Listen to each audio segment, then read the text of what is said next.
Bonjour, bonjour tout le monde. Je crois que vous allez bien. Donc, je vous souhaite la bienvenue sur Source de Vie TV. Pour les personnes qui ne me connaissent pas, je m'appelle Successful Lady. Vous savez, la joie, je voulais vous communiquer ma joie parce que chaque fois que je viens parler de Dieu, moi, je suis remplie de joie. Je voulais vous communiquer ma joie ce matin. Donc, voilà. Aujourd'hui, je voulais partager quelque chose vraiment qui... je me dis, il faut que je partage ça, que j'aime méditer dessus. Et voilà, peut-être que ça pourra aider quelqu'un. C'est vraiment deux astuces que je voulais partager avec vous pour les personnes qui se préparent au mariage. Deux astuces pour bien se préparer au mariage. Ne préparez pas votre mariage seulement à penser aux choses que vous allez acheter, comment vous allez vous faire belle et tout ça. Mais il y a des points qui sont vraiment très importants à traiter. Donc aujourd'hui, je vais vous donner deux astuces. Que ce soit un homme, une femme, c'est valable aussi. Donc voilà, la première chose que je voulais partager aujourd'hui, c'est que apprends à faire connaissance avec toi-même. Oui, parce qu'on vit là comme ça, mais est-ce que toi-même tu apprends à faire connaissance avec toi-même? Est-ce que tu te connais réellement? Tu sais qui tu es réellement? Pose-toi la question, qui suis-je? Est-ce que mon comportement plaît? Est-ce que ce que je fais, ça plaît aux gens? Est-ce que la façon dont je me tiens, est-ce que ça va plaire à mon partenaire? Pose-toi ces questions qui sont vraiment très importantes. Donc, cela consiste à se poser de bonnes questions. Quelles sont mes qualités? Quels sont mes défauts? Mes talents? Mes dons? C'est ça, se connaître soi-même. Connaître son identité. Oh, combien c'est important de connaître son identité. Très important. Pour son estime de soi. Pour éviter que dans le mariage, tu sois manipulé. Parce que vous savez, dans le mariage, il n'y a pas que les femmes qui sont manipulées. Il y a des hommes aussi que des femmes manipulent. Oui, la manipulation. Donc, te connaître va éviter que tu sois manipulé. Te connaître va éviter vraiment que tu saches qu'est-ce que tu veux dans la vie. Apprends à te connaître, c'est vraiment très important. Connaître son identité. Ça va te permettre de savoir quel type de conjoint, quel type de conjoint qu'il te faut. Quel type de conjoint choisir pour mieux vivre ensemble. Je vous assure que c'est un point vraiment très important qu'il ne faut pas négliger quand tu te prépares au mariage. Ah oui, parce que sinon, tu vas t'asseoir et maintenant, c'est quand tu es dans le mariage que tu vas découvrir tout ça. Ce sont des erreurs qu'il ne faut pas commettre. Ah, j'aimerais que vraiment quelqu'un écoute ça et qu'il évite d'aller faire comme ça, être triste dans le mariage. Non, quand tu te connais, tu connais ta valeur, tu sais qui tu es.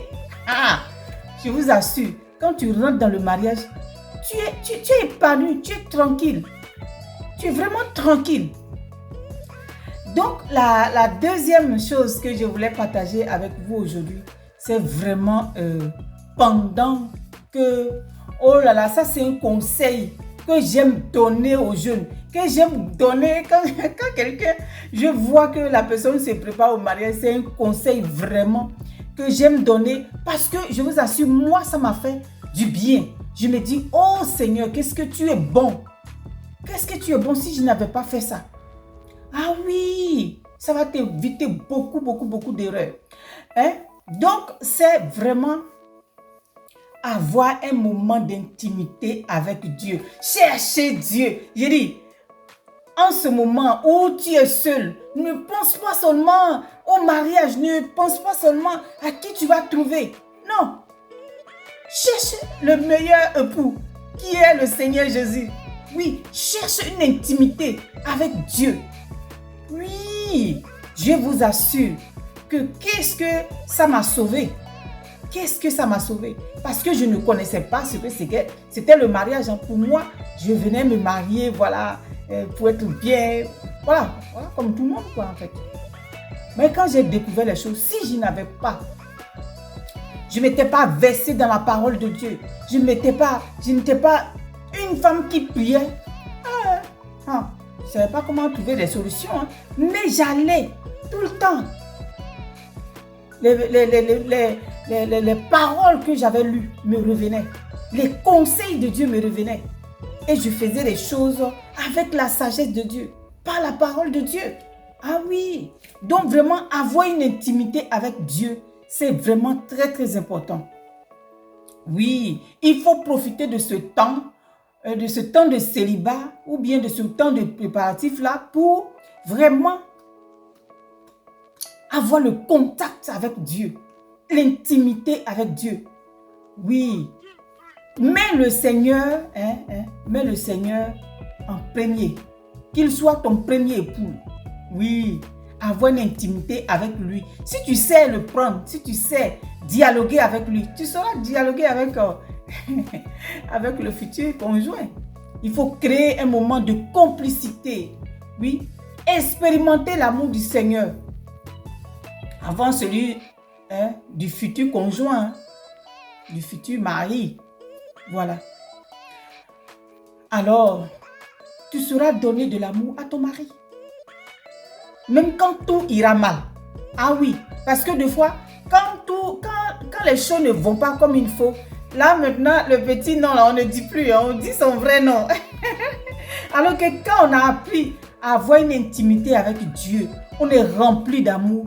Quand tout va mal, ben voilà, cet amour-là vient te remplir et au lieu de faire le mal, tu fais le bien.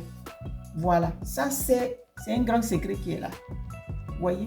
Au lieu de bouder, non, tu vas sourire parce que tu es rempli d'amour. Tu vas même avoir de compassion pour ce qui s'est passé et tout ça là. Tu ne vas pas chercher, non, c'est sa faute, non, c'est lui qui a mal fait ou bien c'est moi.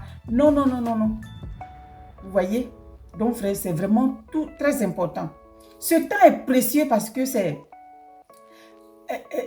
qu'après le mariage, le temps que tu avais pour toi seul, là, ça sera divisé en deux.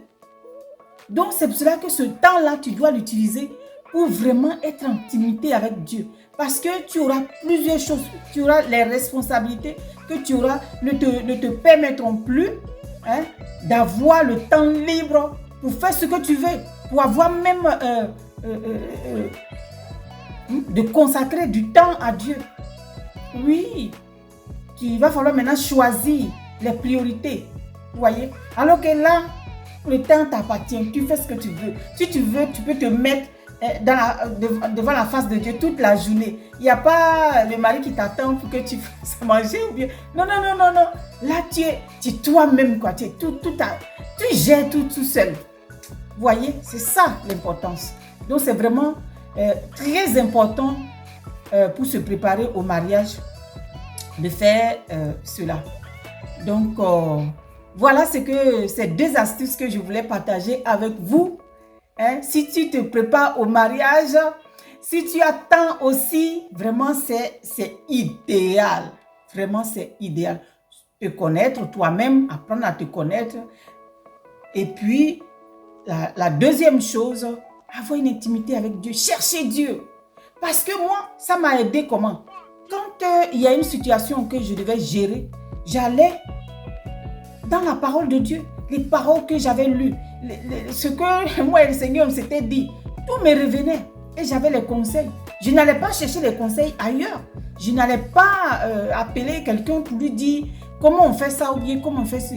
C'est dans la parole de Dieu que je trouvais mon compte pour régler les choses. Vous voyez? Donc, voilà pourquoi est-ce qu'il faut chercher Dieu quand tu es seul là, quand tu te prépares au mariage là. Hein? Tu es là, tu veux le mariage, cherche Dieu d'abord, cherche l'intimité avec Dieu, cherche, remplis-toi de la parole, remplis-toi de l'amour de Dieu pour que tu puisses déverser cet amour-là dans ton foyer demain. Donc, voilà ce que je voulais partager, ces 2 astuces qui sont vraiment très importantes, qui m'ont beaucoup aidé. Voilà, je crois que ça va vous aider et je prie que vraiment ces conseils puissent vraiment vous transformer, laissez-vous transformer par la présence de Dieu. Parce que vous savez, il n'y a que ça seulement qui transforme vraiment quelqu'un d'autre. Donc, tu vas apprendre dans ces moments-là à aimer sans condition, à pardonner, apprendre à pardonner, à penser à rendre l'autre heureux. Vous voyez? Parce que tu as appris ça avec Dieu, l'amour de Dieu. L'amour de Dieu nous apprend à aimer l'autre sans condition. Donc, ce n'est pas parce qu'il a mal agi que, voilà, tu vas le... Non, non, non, non. Parce qu'il y a l'amour en toi. Toi, tu ne regardes pas ça. Tu regardes à l'amour de Dieu, à l'amour qui est en toi, que tu déverses sur lui. Donc, voilà, que Dieu vous bénisse. Merci de m'avoir écouté. C'est Successful Lady. Abonnez-vous, laissez-moi des commentaires et puis dites-moi qu'est-ce que vous en pensez de ce partage, ces astuces. Je pense que cela vous fera du bien. Merci beaucoup, que Dieu vous bénisse et puis à bientôt. Bye bye.